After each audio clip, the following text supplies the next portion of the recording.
to your news on Virgin Radio. Here's a little question to ponder on. What's your favourite ever Cliff Richard song? An embarrassment of riches to choose from. I think this is mine. I like small speakers. I like tall speakers. If they music, they're wired for sound high speed. I like tall. If they music, they're wired. Cliff Richard, wired for sound. It's either that for me or Carrie doesn't live here anymore. She used to rent a room on the second floor. She left no forward in a dress that was meant to be. Is he listening still? Oh, sorry, Sir Cliff. I can only apologise. Right, Sir Cliff Richard with us in a sec. He has a brand new album out. It's the most wonderful time of the year. Here's a little smorgasbord of what's on offer. It's lovely weather for a sleigh ride together with you. Christmas with Cliff, out now.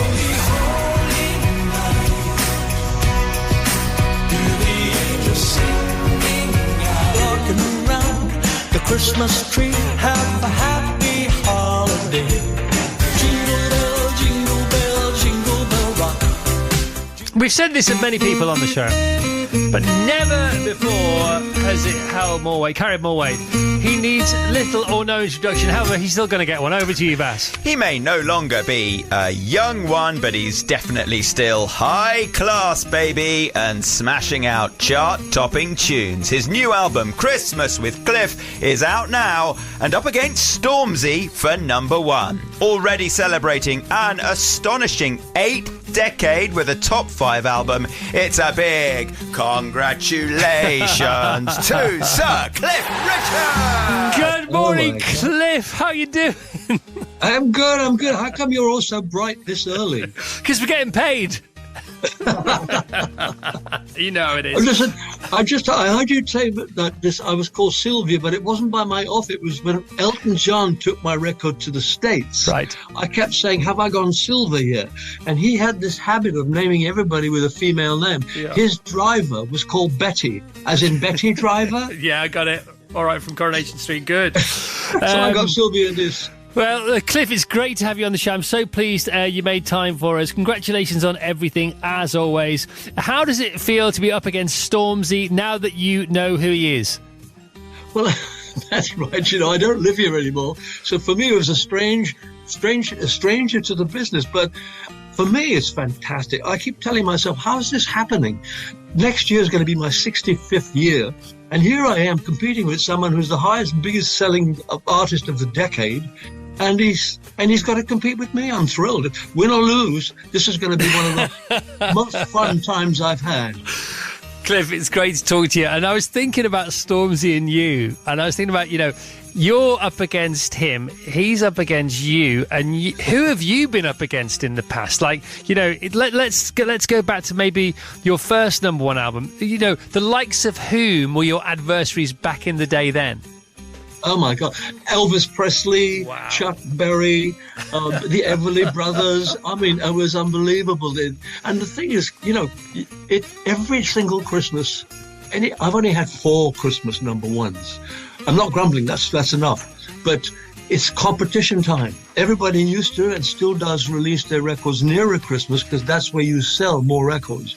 So it's just one of those things that I've done naturally because I want to sell more records. And I haven't won them all. People think I own Christmas, but I don't. No, you don't. But you are definitely ever present in this most festive of times. And it's your first full-on Christmas album for 19 years. Tell us about the decision. Where were you? Who are you with when you're having a natter about it? Because you could have gone early. You could have left it alone this year. What tipped the balance? Well, what tipped the balance was that, first of all, the record company requested a Christmas album. And I thought, I haven't done one for years. I didn't realize it was nearly 20 years ago. But they then sent me about 100 titles or more. I didn't realize, Chris, I don't know about you, but I didn't realize there were that many Christmas songs that had been released over the years. So I picked 9, and then I found 3 new ones, and they were very happy to add the new ones. And so that's where the single comes from, and it was just an exciting time. And what's good about this album for me and different is that I used 2 producers on it. One is a rock and roller, a guy called Sam Hollander, and the other guy is Chris Walden, and he's got more of us into the strings and stuff. So Chris did all the rocking around the Christmas tree, and the other guy did Mary's Boy Child and Mary Did You Know and stuff like that. So for me, it was a thrill to do the album, and we did it in, I think, April/May earlier this year. So it wasn't Christmas, but Christmas songs make you feel as though Christmas is every day. That little song that's won your competition. I'm so glad you heard that. It was a great song, wasn't it? Nice little hook there. So beautiful. If she's prepared to wait, I might do it in 19 years' time. Good. I'm sure you'll still be here, Cliff. If anybody can do that, can manage that, you can. Just talking about all the things that you've been through and all the different things you've experienced and enjoyed. I've got to talk about your calendars, because they've been bigger than your records, if not anything else, in the last 3 or 4 decades. And this year, you're the bookies' favourite to be number 1 again. Tell us about your calendars. Tell us about the first one. Tell us about your trepidation about making one in the first place, and your favourite one so far. Well, I don't know how it really started, but I seem to remember going to Disney once to do a photograph for an album. And then slowly, once it became a number 1, we thought, oh, well, it doesn't take much time to do. 4 or 5 days and you can just get it done. So it was a thrill for me to be number 1 calendar, and I even beat some football players. So that was a real thrill for me, because they're really popular, aren't they? Yeah, they are. It stayed, but you may have noticed that the last 2 calendars, in fact, this year's calendar, actually, but we filmed it last year, that was one of the few ones I've done in the last 5 years so, where I actually did pose.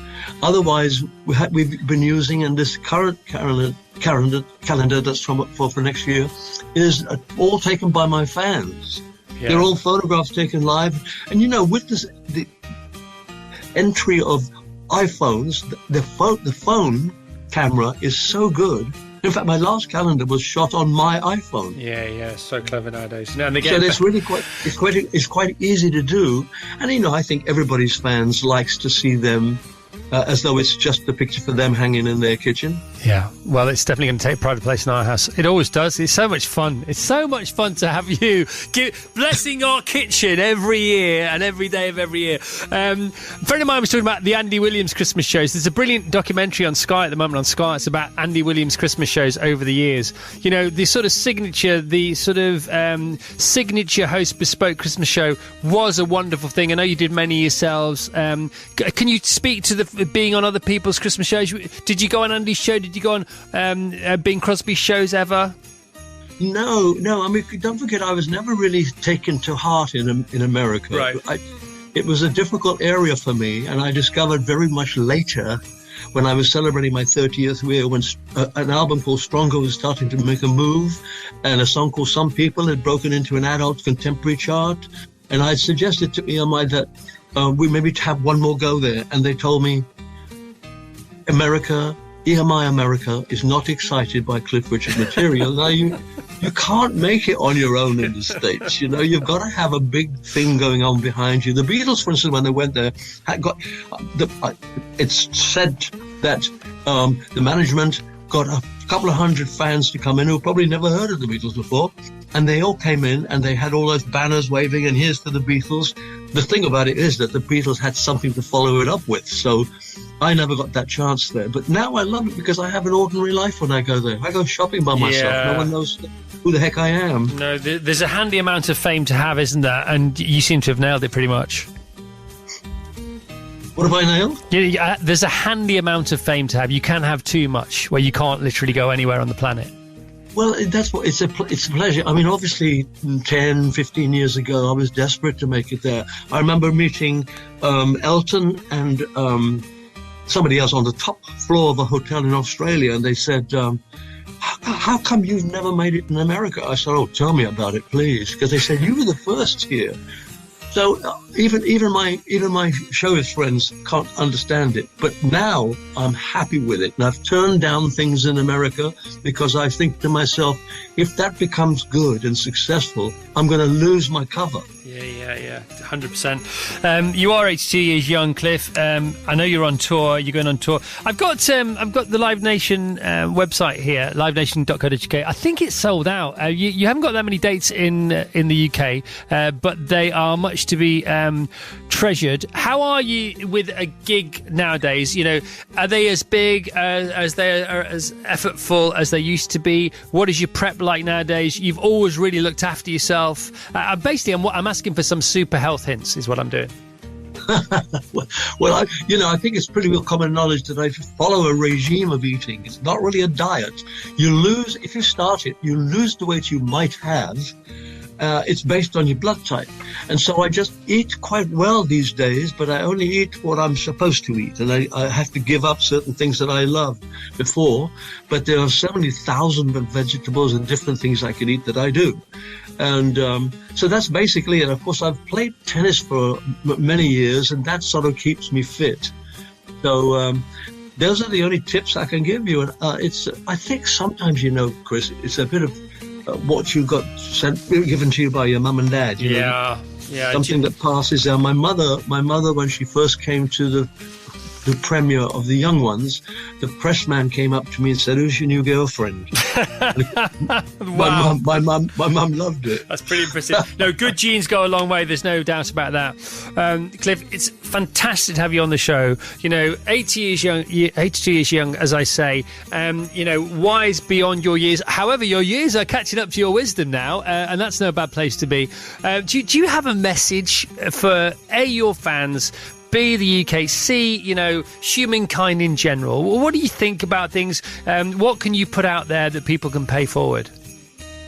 Well, I'd like to think that everybody is aiming to be as good or as, everything is good if you can make it to be good. And that means nothing to do with singing. Who's to say who's good at singing? When you think about the types of music you play, myself, Stormzy, it's all so different. It's nearly impossible to say who's the best because we're all sort of good at what we do. So in the end, I think if you start thinking about the needs of other people, that helps you greatly. When I first started to do bits of charity here and there, it was unbelievable for me to see other people's needs. And so all of us can kind of do that. I remember my mother actually gave £10 a month, and she clothed and fed a young girl in Africa for 10 quid a month. Yeah. So it can be, that's the kind of thing I've aimed at over the years. And of course, whatever you do in life, whatever job you have, if you can become really good at it, that's going to boost your morale fantastically. It boosts mine. I don't know why. Chris, I have no idea why I'm still here, but I must be doing something right, and I'll just keep doing what I do. Yeah, and if you can't see it, whatever it is you're trying to see, feel it, because we can feel much more than we can see, and that's what music is all about, I think, as well. Yes, it is. Cliff, have a great Christmas. I know you're going to come in live here to be with Graham Norton on Saturday the 10th of December. So you'll be in this very studio. Please give it your blessing, and I'm sure we'll still feel that blessing when we come back on Monday the 12th of December. Have a great Christmas, Cliff, and I wish you well up against Stormzy. May the best man win. No, don't say that, because he might. Ever the competitor, Sir Cliffmas, live on the radio. Wonderful time. That was great. I really enjoyed that. With the kids jingle belling and everyone telling you be of good cheer. It's the most wonderful time of the year. Yeah. Yeah, the most. She's talking to Marvellous Mirror and Vassos off the air about Sir Cliff. And for Sir Cliff, see Sir Paul. Mr. Richard and Mr. McCartney. Cliff just edging it in the birth dates stakes. But together, they're so similar. They're so similar. They are crushing it. They're killing it. They've always been shredding it as businessmen. And it's called the music business. You know, if you're really into the music business for fun, that's fine. But don't expect to be able to pay your mortgage after a few years. You know, if you want to pay your mortgage off after the first week, then remember the business bit of the music, like the business bit of show, you know. And I've fallen foul of that particular confusion, you know. Hopefully I realised in time. But it's so much fun. But it is a business. It is what you do for your living. You don't know how long it's going to last. You know, make hay while the sun shines, yes, of course, but then remember to store it in the barn. You know, and by the way, when the sun isn't shining, silage has a value. I wonder in 1959. Yes. 1959. Yes. When Sir Cliff Richard released his first album, Cliff, and then his second, Cliff Sings, 1959. Yes. Have you told him then that in 2022 he'd still be giving it large and going on radio shows and properly, you know, properly having fun, properly giving it some when he's being interviewed? That great answer, you know, may the best man win. Don't say that because he might. What? I mean, that's just punchy. Fantastic. Very punchy. And if you think about what you've just said there about 1959 and his first hit, right, predating the Beatles, right? Yeah. By 3 years. There were 4 of them. There are actually 7. But there are 4 to most popularly known as the Beatles, 4 against 1. But without Cliff, you wouldn't have had the Beatles. The Beatles would not have happened without Cliff Richard. You know, and Paul McCartney would be the first to say that for so many different reasons.